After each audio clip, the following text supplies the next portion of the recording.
puasa itu diturunkan, hal pertama yang disampaikan oleh Nabi Sallallahu Alaihi Wasallam kepada para sahabat beliau pada masa itu dan berkelanjutan sampai kepada kita saat ini adalah menerangkan diantaranya tentang keutamaan Ramadan. Untuk menjawab sekaligus mengentaskan hoax yang pada saat itu dibangun oleh orang-orang Yahudi yang tinggal di Madinah. Jadi ketika mereka mengatakan orang Islam tuh nggak punya puasa, ikut kita. Ini puasa yang hebat, puasa yang bagus. Dijawab oleh Allah, turunlah perintah, ya ayyuhalladzina amanu kutiba alaikumus syiyam kama kutiba alal ladzina min qablikum la'allakum tattaqun. Setelah itu apa yang terjadi? Buka Sahih Al-Bukhari. Kitab yang ke-30. Kitabus Shaum. Posisi hadis yang nomor yang kedua di topik ini, riwayat dari Talhah bin Ubaidillah radhiyallahu taala anhu qala Rasulullah sallallahu alaihi wasallam. Perhatikan, ini kalimat pertama yang disampaikan Nabi menyambut kewajiban puasa. As-siyamu junnatun fala yarfuth wala yajhal wa in imru'un qatalahu aw syatamahu falyaqul inni sha'imun marwataini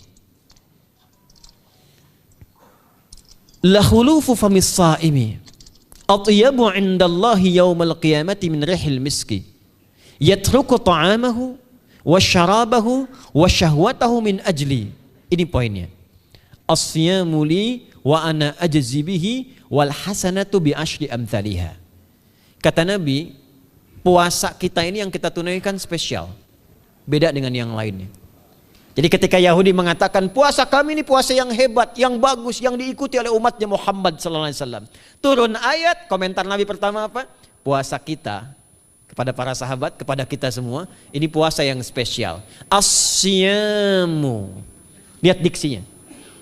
Awas Pak ya, Ibu jangan salah baca. As-siyam, bukan asyab. As-siyam. Disebutkan 9 kali dalam Al-Quran. Ada as-saum, ada as-siyam, itu beda. Kalau saum, sekali disebutkan dalam Al-Quran, surah 19 ayat 26. Saum itu masih umum, kata umum untuk menunjuk kata imsak, menahan secara umum. Bisa berarti puasa yang ada ketentuan aturan, bisa berarti menahan secara singkat. Apa saja yang bersifat menahan, itu saum namanya. Contoh Sayyidah Maryam misalnya, beliau masih makan. Ya, ayat 24, 25 itu masih makan. Goyangkan pohon kurma, jatuh kurmanya, makan kurmanya. Mau minum, ambil airnya, minum. Masih makan, masih minum. Cuman diminta untuk saum. Apa saumnya? Inni nadhartu lirrahmani sauma falam ukallimal yauma insiya. Jangan bicara pada siapapun. Kamu dituduh, kamu berzina, jangan jawab. Biarkan bayinya yang bicara, dan itu mukjizat pertama untuk Isa alaihi salam. Itu nanti dimulai di ayat 31 sampai 33 di surah Maryam, surah 19. Tapi beliau diperintahkan saum. Saumnya apa? Jangan bicara. Jadi kalau bapak masih makan, masih minum, cuman gak mau bicara dulu sama ibu, itu saum. Mau kemana Bi? Kok gak jawab? Kenapa gak bicara? Sedang saum. Saum apa? Gak mau bicara sama mama. Itu bicara, contoh. Itu saum. Kalau siam, 9 kali disebutkan dalam Al-Quran, itu khusus, spesifik. Ada aturannya, ada ketentuannya, nggak boleh sembarangan, nggak bisa kemudian seenak kita melakukannya. Ada ketentuan yang dibuatnya dan itu harus diikuti. Begitu diikuti, maka keagungan dan keistimewaan ibadah itu akan dilekatkan pada pelakunya. Dan menariknya, perintah puasa itu ketika turun ayatnya Al-Baqarah 183, kalimatnya bukan menggunakan saum tapi siyam. Ya ayyuhalladzina amanu kutiba alaikumus. Nah kata Nabi, asyamu junnatun. Kalau benar puasa kita ini kita tunaikan yang Ramadan ini, maka dia akan melahirkan satu yang tidak ditemukan pada ibadah lain, yaitu junnah. Ada jinnah, ada jannah, ada junnah. Itu beda. Tapi semua katanya itu hurufnya sama, cuma harokatnya beda. Coba lihat ya. Ada junnah, jinnah, dan jannah. Jannah artinya apa? Surga. Jinnah artinya apa? Jin. Jamak dari kata jin. Minal jinnati wan nas. Baik ya. Ada junnah, perisai. Itu ketiga-tiganya berasal dari huruf jim, nun, kemudian ta. Dalam bahasa Arab, setiap ada huruf dimulai dengan jim dan nun, itu pasti tersembunyi, gak kelihatan. Saya ulang ya, setiap ada huruf dimulai dengan jim dan nun, kalimatnya itu pasti gak nampak, gak kelihatan. Janin, kenapa disebut janin? Karena masih tersembunyi dalam rahim ibundanya, gak kelihatan. Begitu keluar, tampak jadi basyar, jadi bayi yang terlihat. Jin, kenapa disebut dengan jin? Karena nggak nampak. Makanya fitrah jin itu Pak, Ibu, fitrahnya tersembunyi. Jadi kalau ada jin melakukan penampakan, itu jin sedang punya masalah. Betul, itu nyata. Dan yang lebih punya masalah, ada orang-orang manusia yang mencari-cari penampakan jin. Itu sedang kurang sehat itu. Ya, betul, karena jin itu dipasangkan di Al-Quran dengan ins. 18 kali pasangan ini disebutkan, itu lawannya langsung. Jadi jin tersembunyi, ins nampak. Ins itu kelihatan, makanya makhluknya tampak. Jadi kalau ibu ada bapaknya pulang ke rumah sembunyi-sembunyi, itu bapak sedang menjadi? Bukan.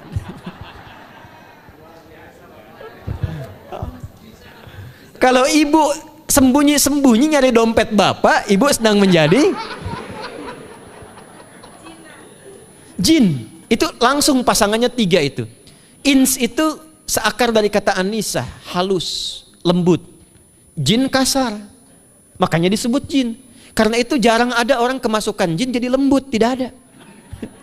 Permisi mau ikut kajian sedang kemasukan jin, tidak. Kalau kata-katanya tidak meracau, tindakannya pasti kacau. Karena itu fitrah manusia itu pasti lembut. Kalau ada orang kasar, pasti ada yang salah dalam pergaulannya. Balik. Itu jin. Jannah, kenapa disebut jannah? Karena belum tampak sekarang. Makanya Nabi katakan mala ainun ra'at, nggak sama dengan yang seperti dilihat orang. Nggak kelihatan, nanti kesuksesan tertinggi yang belum tampak disebut dengan jannah karena belum tampak. Junnah itu perisai yang bisa langsung membentengi kita dari setan secara otomatis. Tapi nggak kelihatan.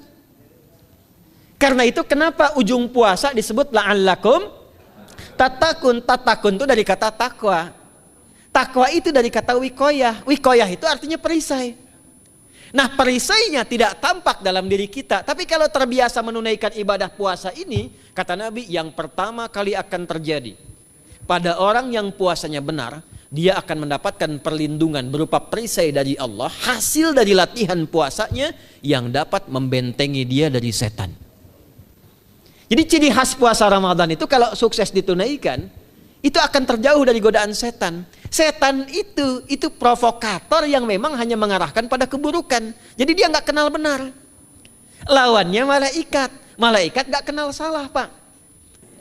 Nah, supaya terbentengi dari itu semua, kata Nabi SAW, kita itu dihadiahi sekarang oleh Allah. Satu ibadah yang kalau dilakukan ibadah itu akan mengakumulasi ibadah-ibadah yang lainnya, yang saat bersamaan dahsyatnya ibadah ini bisa menghadirkan junnah, perisai yang membentengi dari setan. Karena itu ketika dilakukan ibadahnya, saat yang bersamaan bisa ditahan maksiatnya, ditingkatkan amal solehnya. Setan kan ngajaknya pada yang salah kan? Malaikat ngajak pada yang soleh. Ramadan itu keutamaannya kalau sudah tiba Ramadan, itu selalu kita terdorong pada yang saleh dan tertahan untuk yang salah. Itu hebatnya puasa Ramadan. Kalau nggak percaya silahkan Pak Ibu sekalian. Cuman Ramadan yang saat datang waktunya bisa menghentikan orang berbuat maksiat. Nggak percaya cek. Orang yang punya sifat marah semarah-marahnya, itu saat Ramadan bisa berhenti marah. Buka jam 6 kurang seperempat ada yang provokasi. Dia bisa tahan marah tuh, istrinya bingung, tumben Pak nggak marah, entar habis maghrib. Bisa ditahan. Orang dusta bisa nggak dusta. Dan saat yang bersamaan, teman-teman sekalian, Bapak Ibu, itu bisa terdorong berbuat meningkatkan amal soleh. Sekarang kita keluar dari sini, ada yang minta, belum tentu dikasih. Nanti Ramadan tiba, sudah nyatet berapa yatimnya, berapa du'afanya. Amal soleh naik. Sekarang ada orang ketinggalan sholat fardu terlambat masih biasa. Ramadan ketinggalan sunnah itu gelisah. Betapa ibu-ibu para pejuang yang sangat luar biasa itu berjuang memperebutkan saf pertama setelah maghrib untuk menaruh sejadah. Ah, ini pelakunya nih. Tapi itu hebat, Bu. Saya tanya ibu kalau berjuang naruh sejadah setelah maghrib atau bahkan sebelum maghrib, itu sejadah disimpan di saf itu untuk ngejar sholat apa? Tarawih, bukan isanya. Saya tanya pada ibu, tarawih itu hukumnya sunnah atau wajib? Sunnah. Ramadan tuh jangan kan yang fardu, ketinggalan sunnah bisa gelisah. Itulah Ramadan. Dan pada saat itulah ketika amal soleh dikerjakan, amal salah ditinggalkan, datanglah junnah, itu perisai yang mengikat setan. Itu yang dimaksudkan di hadis Muslim. Di topik yang ke-13 namanya Kitabus Syam. Hadis yang pertama dari sahabat Abu Hurairah. An Abi Hurairah radhiyallahu ta'ala anhu, anin Nabi sallallahu alaihi wasallam qala, "Idza jaa Ramadhanu." Redaksi yang pertama. Redaksi yang kedua yang bintang 3 di bawahnya. "Idza kana Ramadhanu." Redaksi ketiga yang bintang 4 di bawahnya. "Idza dakhala Ramadhanu." Muhammadiyah itu harus tahu dalil. Ya. Tahu dalil tuh, ya. Idza jaa Ramadhanu, idza kana Ramadhanu, idza dakhala Ramadhanu, futtihat abwabul jannati aw abwabur rahmati. Wa ghulliqat abwabun nari aw abwabu jahannam. Wa sulsilatis syayatinu aw sufidatis syayatin. Ini maknanya. Kalau Ramadan sudah tiba, kata Nabi, maka dibukakanlah pintu-pintu surga. Para ulama berbeda pendapat dalam tafsir tentang hadis ini. Pintu-pintu surga ada yang mengatakan real dibuka. Ada yang mengatakan dengan penafsiran metafor. Pintu surga itu pintunya lewat amalan. Ada 8 pintu surga kata Nabi dalam hadis yang lain, ya. Fil jannati thamaniyatu abwabin fiha babun yusamma ar-rayanu la yadkhuluhu illa as-shaimun fa idza dakhaluhu ughliqa. Di surga itu ada 8 pintu surga. 8 itu ternyata di hadis lain pintunya semua amal soleh. Ada pintu sholat, pintu puasa namanya ar-rayyan, ada pintu sedekah, pintu zakat, pintu haji. Jadi kita itu sekarang fastabiqul khairat. Kenapa ada moto fastabiqul khairat? Itu kan diambil dari Al-Baqarah ayat 148. Siapa yang pengen memburu surga, buru di amalannya. Mungkin gak semuanya bisa dikerjakan. Kalau tidak semuanya, ambil salah satu yang paling disukai, konsisten di situ. Walikulli wijhatun huwa muwalliha. Setiap orang pasti punya kecenderungan untuk beramal. Ada yang senang puasa, ada yang senang tahajud, ada yang senang sedekah. Fastabiqul khairat, silahkan berburu, berlomba untuk mengerjakan apa yang disenangi itu. Itulah pintu surganya. Nah, saat Ramadan, semua pintu surga itu dibuka, Pak. Makanya kita senang kerjakan, sholatnya meningkat, sedekah meningkat, ngaji Quran meningkat. Saat yang bersamaan pintu neraka ditutup. Ada berapa pintu neraka? Ada berapa? Kalau pintu surga berapa tadi? 8. Hadisnya jelas, sahih dalilnya. Pintu neraka berapa? Bukan. Pilih. 6 atau 8? Yang 6 angkat tangan. Bukan 6, bukan 8, 7. Dalilnya apa? Dalilnya Quran surah Al-Hijr, surah ke-15. Ayat ke-44. Surah ke-15 Al-Hijr ayat ke-44. Neraka ada 7 pintu. Dan dalam setiap pintunya nanti ada 19 malaikat yang menjaga. Alaiha tis'ata asyar. 7 pintu ini khusus Ramadan ditutup. Dan hati-hati, nama neraka itu ada 2 nanti. Neraka yang membakar, ini mungkin jadi baru informasinya bagi sementara orang. Neraka yang membakar dan neraka yang membekukan. Jadi ada 2 sifat. Saya ulang ya, neraka yang membakar dan neraka yang membekukan. Yang membakar disebut dengan Jahannam, yang membekukan disebut dengan Zamharir namanya. Zamharir. Jadi kalau ada orang masuk neraka, itu cuma 2 pilihannya, dibekukan atau dibakar. Jelas ya? Makanya kita dikasih pendahuluan, ada musim panas, musim dingin. Supaya merasakan, nih orang musim dingin nih pakai lapisan-lapisan baju. Musim panas cari pendingin. Kamu sekarang cari pendingin, kata Allah, di neraka nggak ada AC. Kamu sekarang pakai berlapis-lapis, di neraka beku. Jahannam itu nama apinya. Jadi nar yang membakar itu nama apinya Jahannam. Jahannam itu nama apinya. Untuk membedakan dengan api yang ada di dunia dan api yang bahan bakarnya jin dan setan saat diciptakan. Setan itu dicipta dari api. Ya, setan kan asalnya dari iblis. iblis dari jin. Setan Al-Baqarah ayat 36. Dari iblis Al-Baqarah 34. Iblis dari jin, Quran surah Al-Kahf ayat 50. Kana minal jinni fafasaqa an amri rabbi. Jin dari api yang menyambar-nyambar, Quran surah 15 ayat 27. Wal janna khalaqnahu min naris samum. Karena narnya narus samum, maka apinya mesti beda. Karena itulah nanti nerakanya yang membakar disebut dengan jahannam. Pintunya 7, namanya banyak. Ada sa'ir, ada lava, ada neraka hutamah. 7 pintu, besarnya disebut dengan jahannam. Khusus Ramadan tutup. Ramadan tutup. Wasulsilati syayatin. Setan itu dibelenggu, diikat rapat. Bagi orang yang mau puasa benar. Awas hati-hati. Bagi orang yang mau puasa benar, karena itu kalimatnya asyamu junnatun. Kalau benar puasanya, metafornya amalan dia bisa mengikat setan. Tapi kalau puasanya nggak benar, tetap digoda juga. Makanya jangan heran, walaupun Ramadan tetap kotak infak ada yang hilang. Sendal ada yang hilang. Karena puasanya bukan siam, puasanya saum. Sedangkan diksi Nabi yang mengatakan asyamu junnatun. Puasanya yang harus benar. Nanti kita belajar fikih setelah itu. Saya ingin pendahuluan dulu ya. Setelah itu apa yang kata Nabi katakan? Ini masih mukaddimah ya kita ya. Ini luar biasa nih. Ya. Jadi keutamaan Ramadan itu dahsyatnya dengan puasa biasa. Kata Nabi, kalau orang benar puasanya, bebas dia dari setan. Bukan nggak digoda, Allah kasih benteng sehingga setan nggak tembus kepada dia. Itu satu. Itu keutamaan Ramadan.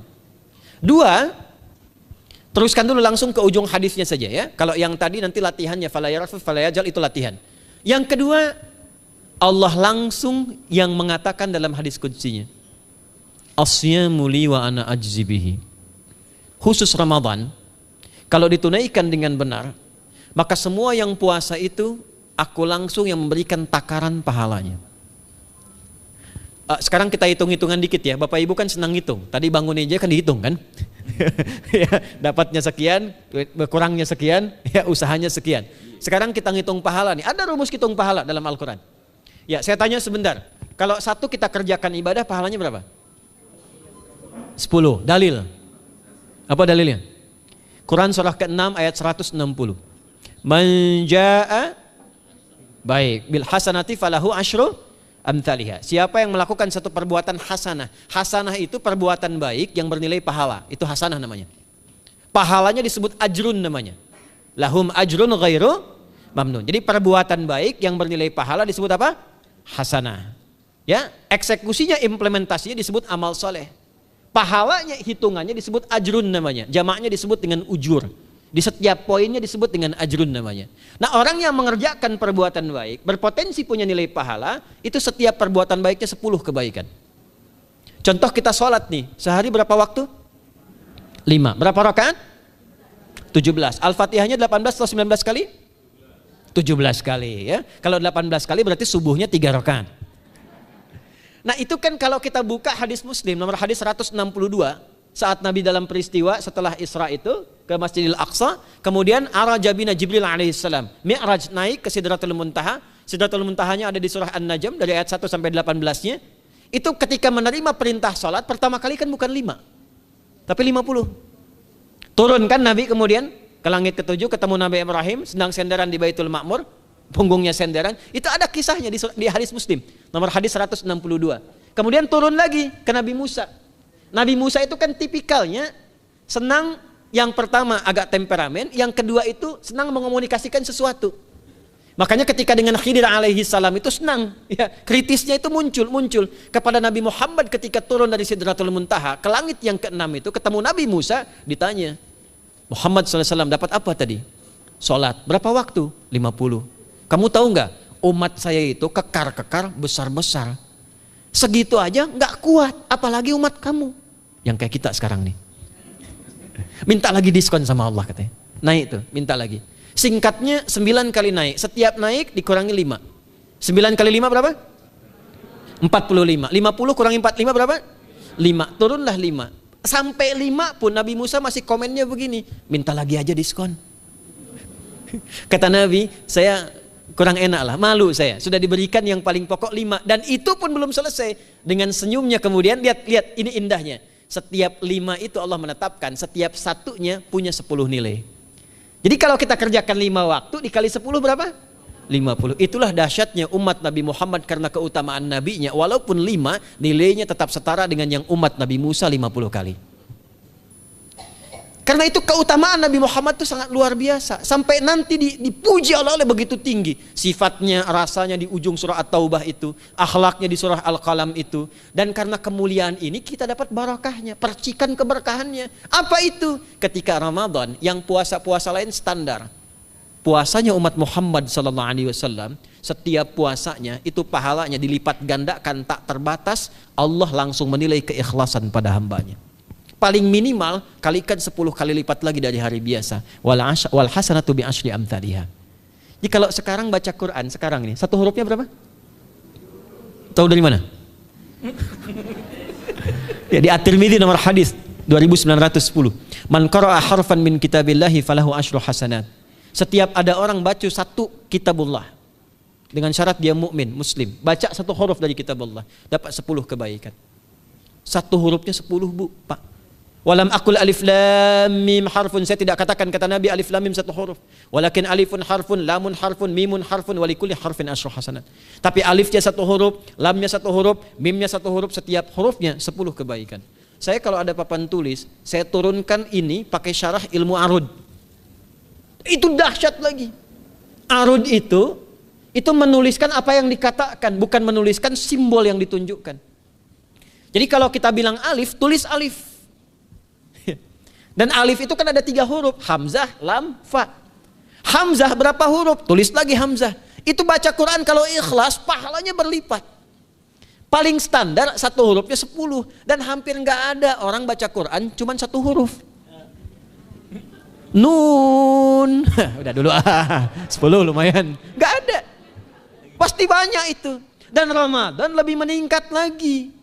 Dan dikalikan 10 lagi, itu paling standarnya satu huruf 100, Pak, Bu. Makanya Ramadan itu limpahan pahala. Rugi orang kalau nggak ibadah saat Ramadan itu. Nabi aja itu tadarusan Quran sekali khatam. Saat tahun meninggalnya 2 kali khatam untuk ngejar kemuliaan-kemuliaan, contoh bagi kita. Itu Ramadan. Jadi ini yang pertama menjadikan kita mesti sadar Ramadan beda dengan bulan biasa. Maka disampaikan oleh Nabi yang pertama ada pelipat gandaan pahala. Yang kedua ada perisai yang bisa menjauhkan kita dari setan. Yang ketiga, saya tutup mukadimahnya. Yang ketiga, hanya Ramadan yang siang malam melahirkan ampunan Allah Subhanahu wa taala. Siang malam. Kita kalau mau nyari ampunan itu bisa kapanpun minta ampun. Tapi ada waktu-waktu yang sangat strategis dan tempat-tempat yang sangat efektif mempercepat mengabulkan doa. Contoh waktu misal sepertiga malam. Itu cepat terkabul doa, hadisnya qudsi. Di antara azan dan iqamah. Waktu singkat di waktu Jumat, ada yang menafsirkan antara duduk khutbah, 1 dan 2, ada yang menafsirkan waktu asar menjelang ke maghrib. Dan itu nanti sepeninggal Nabi ada di antara istri Nabi SAW memburu waktu singkat yang luar biasa ini untuk berdoa. Hafal doanya ya. Allahumma qfina bihalalika an haramik wa aghdina bi ta'atika an ma'siyatik wa bi fadlika amman siwak. Itu dibiasakan di hari Jumat dibacakan. Ya, hafal nggak? Nah, nanti diputar lagi videonya ya, kan ini kita sampai ini lihat lagi. Ya, kembalikan. Ada yang sifatnya tempat. Mihrab itu mustajab. Makanya kenapa imam itu di mihrab? Karena mewakili makmum untuk berdoa. Karena itu pilih imam yang betul-betul paham fikih salat, bagus bacaannya dan ngerti fikih salat supaya dia sebelum salat melihat ke belakang. Itu bukan cuma merapatkan barisan, tidak, untuk melihat siapa yang salat. Apakah tahan berdiri lama kalau dibacakan bacaan panjang? Atau ada yang buru-buru. Lalu bacaannya apa yang sesuai untuk makmumnya? Itu fikihnya. Karena itu tempatnya di mihrab. Dan mihrab itu viral, tempat yang cepat mengabulkan doa. Maryam itu punya mihrab. Nabi Zakaria saat minta keturunan, itu mohon kepada Allah di mihrabnya Maryam.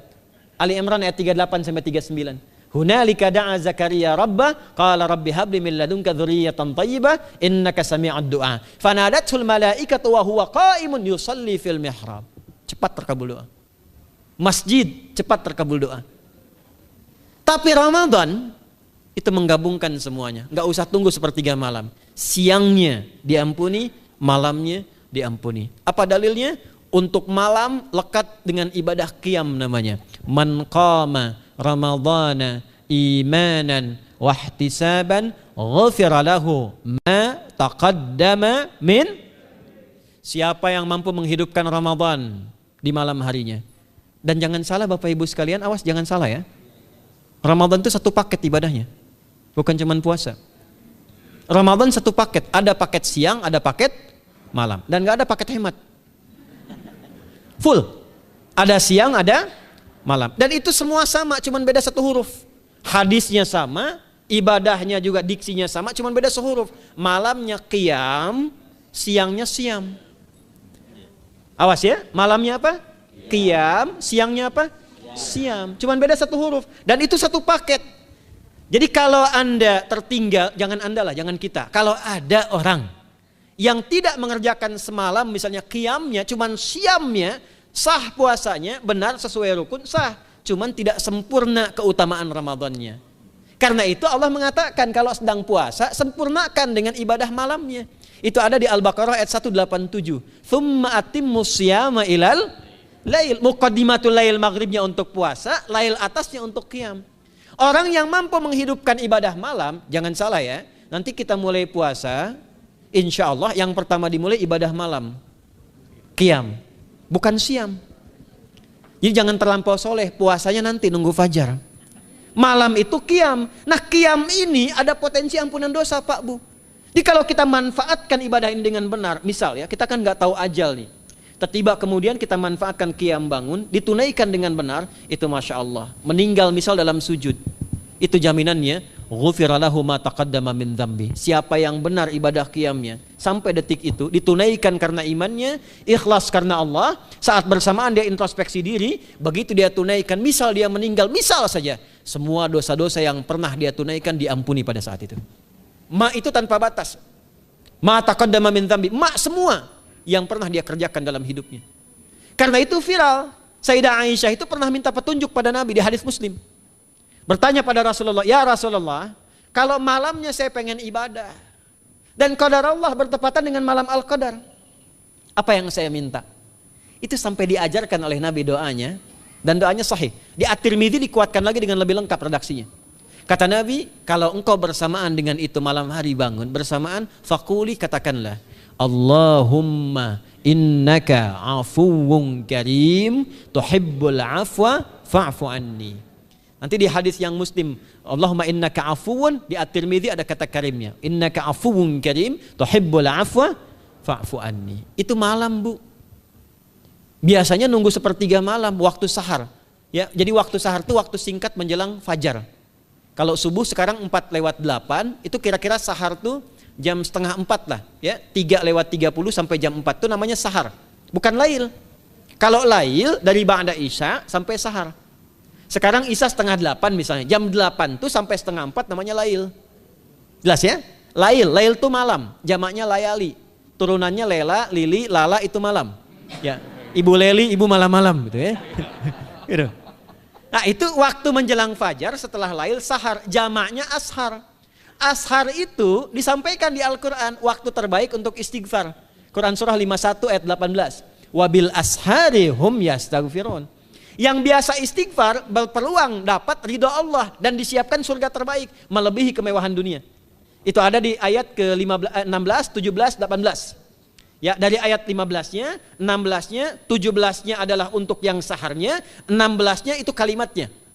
Ya, 16-nya yang dengan mengatakan Rabbana amanna faghfir lana dzunubana wa qina adzabannar. Ayat 17-nya as-sabirina was-sadiqina wal qanitina wal munfiqina wal mustaghfirina bil ashar. Itu hari biasa seperti sekarang. Ramadan dari ba'da isya sampai terus lagi sampai masuk waktu fajar, siangnya pun masih ada ampunan Allah. Man shoma ramadhana imanan wahtisaban ghufira lahu ma taqaddama min. Saya tanya sekarang, siapa yang enggak punya dosa boleh angkat tangan? Yang dosanya banyak boleh angkat tangan. Tuh, saking banyaknya kita nggak bisa ngangkat. Sekarang rubah kalimatnya. Yang ingin masuk surga angkat tangan. Insya Allah. Yang ingin surga Firdaus angkat tangan. Tuh. Maka ironi itu tampak dalam perilaku kita. pengen ke surga, tingkatan Firdaus, tapi ngaku dosa banyak. Itu dia. Maka Allah punya sifat Rahman dan Rahim. Rahman untuk dunia, Rahim untuk akhirat. Maka diberikanlah kesempatan Ramadan untuk menggugurkan semua dosa itu. Karena itulah Bapak Ibu sekalian, penting kita menyiapkan, karena nunggu Ramadan itu nggak mudah. Dan nggak semua orang itu akan sampai kepada momen yang dimaksudkan. Karena itulah malaikat Jibril itu langsung komen. Ya, jadi ada dua riwayat nih, Nabi yang berdoa, malaikat yang mengaminkan, ada malaikat yang berdoa, Nabi yang mengaminkan. Jadi Nabi akan naik memberikan tausiah di mimbarnya. Mimbar Nabi itu ada 3 gundakan. Begitu naik ke gundakan pertama, ada 3 gundakan. Lalu tibalah kemudian beliau bersabda. Ada riwayat Nabi yang berkata, malaikat mengaminkan. Ada riwayat sebaliknya, malaikat yang berkata, Nabi mengaminkan. Raghima anfu rajulin. Awas, hati-hati nih. Raghima anfu rajulin liman adraka ramadhana falam yughfar lahu. Terhina di hadapan Allah Subhanahu wa taala. Kotor dirinya.